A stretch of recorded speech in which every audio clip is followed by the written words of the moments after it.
So have you ever flown with your airplane way out of trim? What's the worst situation you could imagine? It can be a real handful.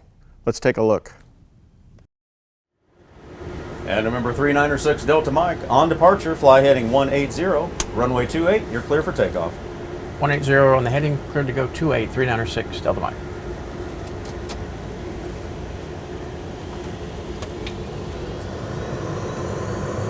Power set. Two good engines. Airspeed's allowed both sides.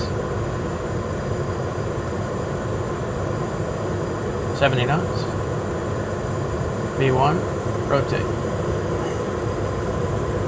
Yeah. Positive rate. I got a flight control issue.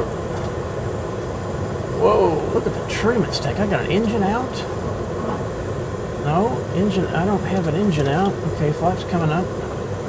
Remember 396 Delta Mike, contact departure. 6 Delta Mike, standby. We've got an issue here. Okay, if I center the ball, I've got an engine problem. All right, I've got two good engines, but can't even get the, oh, good grief, trim. Wow, trim is completely out. Who did that? 6 Delta Mike, we'd like a little vector here if we can get our airplane under control here. Thank you. And remember 396 Delta Mike, are you able to fly heading 180 for now, sir? Just stand by at 396 Delta Mike. We're trying to get the airplane settled.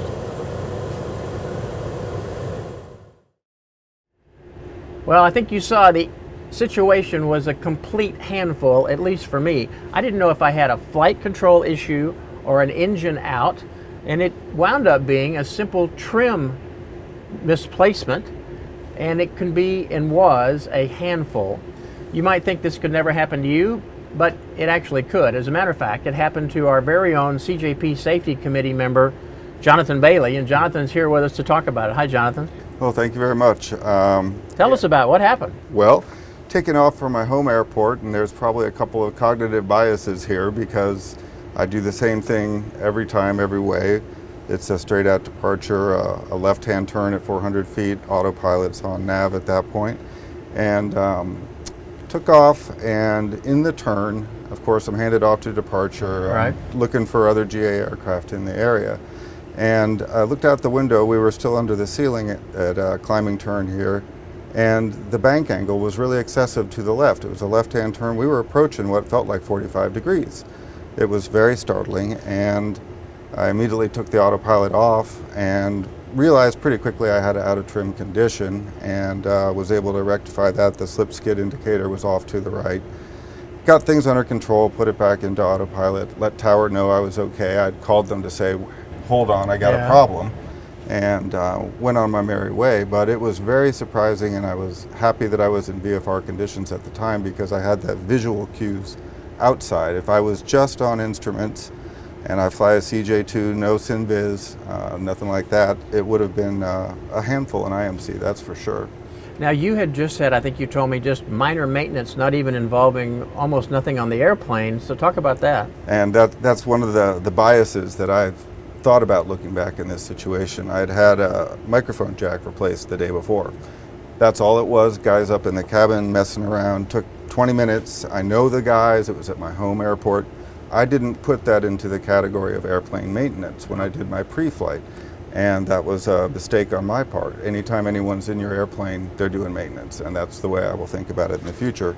I think what had happened on my airplane, the rudder trim is down at the bottom of the pedestal, and when they were kneeling in the cabin, they had kicked it over to the left, and that's how I took off. And the other contributing factors in my recollection about it all was that I have a mechanical centering indicator on my rudder trim. It's always off to the left a little bit when I'm taking off. That's natural. It was off to the left more than it usually is, but I didn't catch that because up until now I've taken my trim centering as, it looks about right. It's in the general ballpark because it's never perfectly lined up to start with. And the other thing I'll say is that looking back, I normally have a crosswind on this takeoff, but there was more rudder play than usual going down the runway to keep the plane straight. And I didn't really think about that as being unnatural, but it was unnatural. So all of these things in recollection were warning signs. And you had a crosswind, I think, too. Yeah, and exactly. There's a normal crosswind on my departure, so it's normal to have some rudder play going down the runway, but it was more than usual when I look back on it. So. Interestingly, many of our citations are different in their indications of trim. The Mustang, for instance, that I fly, has on the MFD we have a trim indication, right, which you don't have on the CJ2. So you have some airplanes are easier to determine something out than others. Some of them, like the CJ2 and others, it's almost buried. The trim indication, you have to really look for it. I know on the maintenance issue, CJP came up with a little. You have it, as a matter of fact, a little card, which we can show that we developed a little card for post-maintenance. It's just some indications of things to look for when you are just coming out of maintenance.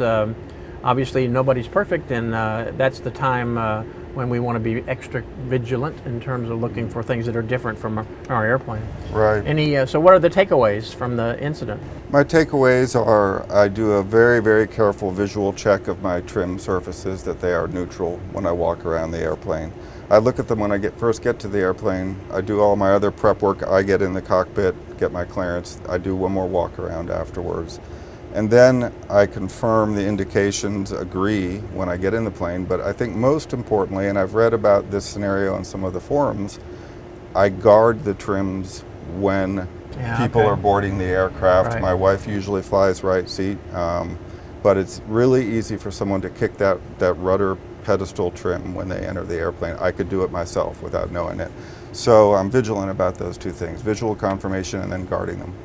Well, we sincerely appreciate your desire to communicate your situation. I know more and more CJP members are now coming forward and saying, hey, I didn't have a life-threatening thing, but I had something that happened that I want to tell people about, and maybe my experience will help them not have that experience or understand it when it does happen to them. So thank you very much for joining us on this video, and safe flying to you. Thank you. Thank you. Thanks a lot.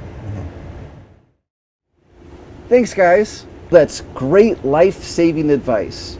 Be sure to go to our free safety material at the Safety tab on citationjetpilots.com. Until next time, fly safely.